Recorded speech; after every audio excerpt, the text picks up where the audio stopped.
경호처 입장에서 사실 어떻게 보면 아주 적극적인 대응에 나서고 있지 않다 이렇게 볼 수 있는 부분도 있고, 다만 이 부분은 최종적으로 관저 건물 앞에서, 가장 핵심 지역인 관저 건물 앞에서 대치가 이루어질 때 어떤 식으로 이제 반응이 있을지를 좀 확인을 해봐야 알 수 있을 것 같습니다. 네, 지금 화면에 잘 보이진 않습니다만 공수처와 경찰이 2차 저지선을 버스 차벽으로 지금 세워져 있는 2차 저지선을 우회해서 관저로 진입하고 있다는 속보가 전해지고 있습니다.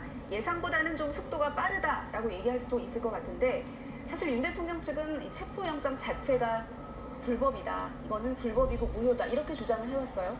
그렇습니다. 윤 대통령의 변호인단의 주장이죠. 체포영장 청구 당시부터 영장이 불법이고 무효라면서 강하게 반발해왔고요. 지금도 마찬가지입니다.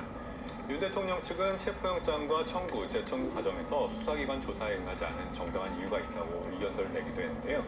그 내용을 요약하면 공수처가 수사할 수 있는 범죄의 범위에 내란 혐의가 없어서 공수처가 청구한 체포영장이 원천적으로 위법하다는 겁니다. 게다가 변호인단은 당연히 중앙지법에 청구해야 할 영장을 쇼핑하듯이 서울 서부지법에 청구했다고 관할 위반을 주장하기도 했습니다. 다만 법원이 영장을 재발부한 데다 윤 대통령 측 이의 신청을 기각하면서 윤 대통령 측의 주장을 받아들이지 않았고요.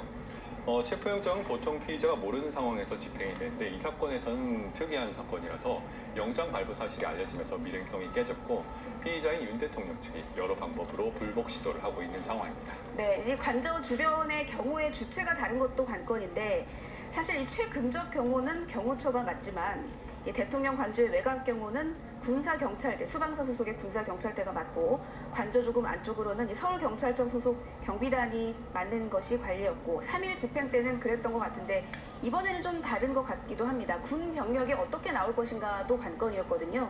이번 영장 집행에는 지금 관여하지 않고 있는 걸로 봐야 될까요? 네, 지금 영상으로 드러난 것으로만 봤을 때는 군은 당초 예고된 대로 이번에 어떤 공수처의 관저 진입을 저지 않겠다는 그 입장 그대로 이행하고 있는 것으로 보입니다. 사실 어제 55 경비단 병력과 관련해가지고 이제 공수처와 어떤 공문이 오가는 과정에서 55 경비단이 공수처에 이제 관저 진입을 허가하겠다 이렇게 밝혔다는 보도가 나왔는데, 이후에 확인을 해보니 관저가 경호구역으로 지정된 만큼 경호처의 최종 허가를 받아라, 그게 필요하다 이렇게 답을 한 것으로 나와요.